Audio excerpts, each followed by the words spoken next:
بسم اللہ الرحمن الرحیم نحمده ونصلی علی رسوله الکریم اما بعد اعوذ باللہ من الشیطان الرجیم بسم اللہ الرحمن الرحیم کنتم خیر امت اخرجت للناس تأمرون بالمعروف وتنہون عن المنکر وقال النبي صلى الله تعالى عليه وسلم الدين النصيحة أو كما قال النبي صلى الله تعالى عليه وسلم صدق الله العظيم وصدق رسوله النبي الكريم ونحن على ذلك لمن الشاهدين والشاكرين والحمد لله رب العالمين. درود شریف پڑھ لیتے ہیں. اللهم صل على محمد النبي الأمي وعلى آله وسلم تسلیما. بزرگان محترم، قابل صد احترام میرا عزیز ساتھیو، علامہ ابن قیم رحمۃ اللہ علیہ فرماتے ہیں اخلاص وہ چیز ہے جس کا فرشتے کو علم نہیں ہوتا کہ وہ اسے لکھ سکے، دشمن کو اس کی خبر نہیں ہوتی کہ وہ اسے فاسد کر سکے، خراب کر سکے، اور نہ صاحب اخلاص اس پر مغرور ہوتا ہے کہ اسے برباد کر ڈالے.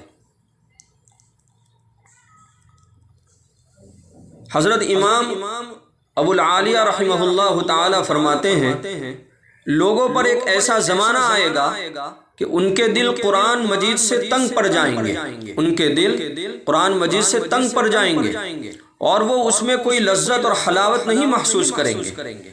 جب وہ ان چیزوں میں کوتاہی کریں گے جن کا انہیں حکم دیا گیا ہے تو کہیں گے بے شک اللہ بڑا غفور الرحیم ہے، اور جب ان اعمال کا ارتکاب کریں گے جن سے انہیں منع کیا گیا تو کہیں گے ہماری بخشش تو ہو ہی جائے گی، ہم نے کون سا شرک کیا ہے. بس ان کے تمام کام لالچ پر مبنی ہوں گے جن میں کوئی سچائی نہ ہوگی، اور ان میں دین کے اندر سب سے افضل دو رخی، دو چہرے والا، حق پوشی، حق کو چھپانے والا اور چاپلوسی کرنے والا انسان ہوگا.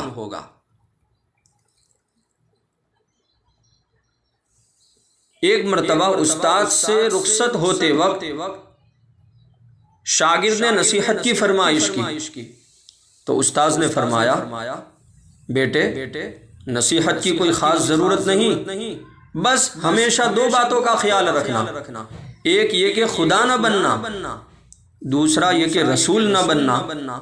شاگرد حیران ہوا اور کہا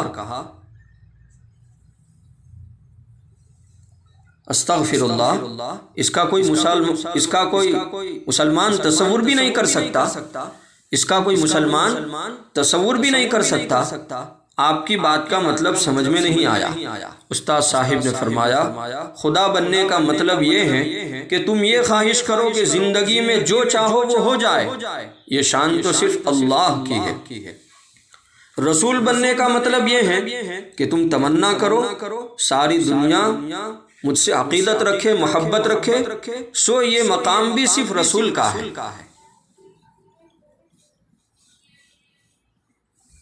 عزیز بھائیو، چاپلوسی ایک مہلک اور میٹھا زہر ہے.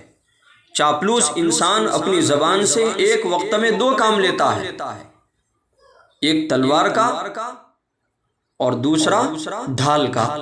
جو معرکے، جو جنگ بندوق سے نہیں ہو پاتے وہ چاپلوسی سے انسان انجام دیتا ہے. پرانے وقتوں میں قصیدہ گو یعنی شعراء، اشعار پڑھنے والے اپنے ممدوح کی، یعنی جن کو ان کی تعریف کرنا ہوتا ہے، اپنے ممدوح کی شاعری کو شجاعت اور بہادری ظاہر کرنے پر بہادر الملک کا خطاب اور نشاط پور کی سپہ سالاری حاصل کرتے تھے. بہادر الملک کا خطاب اور نشاط پور کی سپہ سالاری حاصل کرتے تھے. چاپلوسی ایک مہلک میٹھا زہر ہے جس کا احساس نہیں ہوتا، لیکن یہ چپ کے اپنا اثر دکھاتی ہے.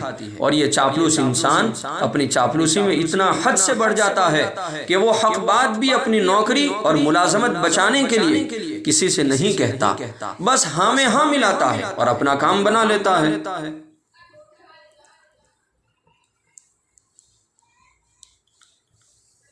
کسی نے خوب کہا ہے کچے مکان دیکھ کر کسی سے رشتہ مت توڑنا، کچے مکان دیکھ کر کسی سے رشتہ مت توڑنا، میرا تجربہ ہے مٹی کی پکڑ مضبوط ہوتی ہے، میرا تجربہ ہے مٹی کی پکڑ مضبوط ہوتی ہے۔ سنگے مرمر پہ ہم نے اکثر پیر پھسلتے دیکھا ہے، سنگے مرمر پہ ہم نے اکثر پیر پھسلتے دیکھا ہے۔ انسان جب گناہ کرتا ہے تو دائیں بائیں آگے پیچھے دیکھ لیتا ہے، بس اوپر ہی نہیں دیکھتا، بس اوپر ہی نہیں دیکھتا۔ اگر چڑیوں میں اتحاد ہو جائے تو وہ شیر کی کھال اتار سکتی ہے۔ شیخ سعدی رحمۃ اللہ علیہ فرماتے ہیں اگر چڑیوں میں اتحاد ہو جائے تو وہ شیر کی کھال اتار سکتی ہے۔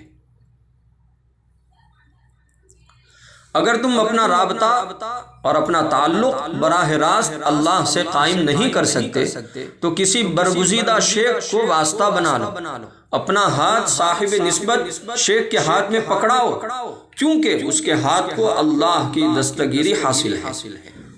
مولانا جلال الدین رومی رحمۃ اللہ علیہ فرماتے ہیں اگر تم اپنا رابطہ براہ راست اللہ سے قائم نہیں کر سکتے تو کسی برگزیدہ شیخ کو واسطہ بنا لو، اپنا ہاتھ صاحب نسبت شیخ کے ہاتھ میں پکڑاؤ، کیونکہ اس کے ہاتھ کو اللہ کی دستگیری حاصل ہے۔ ایک عبرت آموز اور ایک سبق آموز واقعہ، حضرت مولانا مسیح اللہ خان صاحب جلال آبادی رحمۃ اللہ علیہ جو حکیم الامت حضرت مولانا اشرف علی تھانوی رحمۃ اللہ علیہ کے خلیفہ ہے، انہوں نے ایک واقعہ بیان فرمایا کہ ایک شخص فوت ہو گیا، ایک شخص کا انتقال ہو گیا، اس کی بیوی اس کو روزانہ خواب میں دیکھنے لگی کہ دوزخ میں جل رہا ہے میرا شوہر۔ 5-6 دن مسلسل آگ میں جلتے دیکھا اپنے شوہر کو۔ ایک دن اپنے بچے کو مکتب میں لے گئی اور قاری صاحب سے کہا کہ میرے بچے کو قرآن پاک پڑھا دو، میرے بچے کو قرآن پاک پڑھا دو۔ قاری صاحب نے کہا کہ پڑھ بیٹا، بسم اللہ الرحمن الرحیم، الف با تا سا۔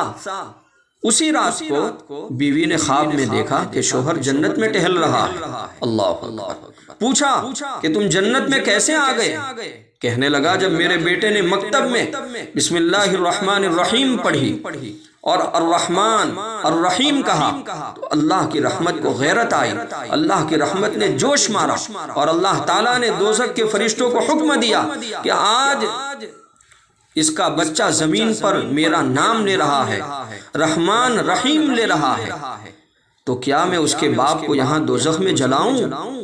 بس فوراً آزاد کر دیا۔ تو قرآن کی تعلیم کا یہ مقام ہے، یہ مرتبہ ہے۔ مبارک ہے وہ لوگ جو اپنے بچوں کو حافظ قرآن بناتے ہیں اور قرآن کریم اور دین اسلام سکھاتے ہیں۔ یہی وہ بچے ہیں جو ماں باپ کی زندگی میں بھی کام آتے ہیں اور مرنے کے بعد بھی کام آتے ہیں۔ اللہ تعالیٰ سے دعا کرتے ہیں کہ اللہ تعالیٰ ہم تمام کو قرآن و حدیث کی ایک ایک بات کے اوپر عمل کی توفیق عطا فرمائے، اور اللہ تعالیٰ ہم تمام کو سب سے پہلے خود کو دین سیکھنے کی اور دین پر عمل پیرا ہونے کی اور بعد میں اپنے بچوں کو دیندار بنانے کی توفیق مرحمت فرمائے، آمین۔ وآخر دعوانا ان الحمد للہ رب العالمین۔ بسم اللہ الرحمن الرحیم۔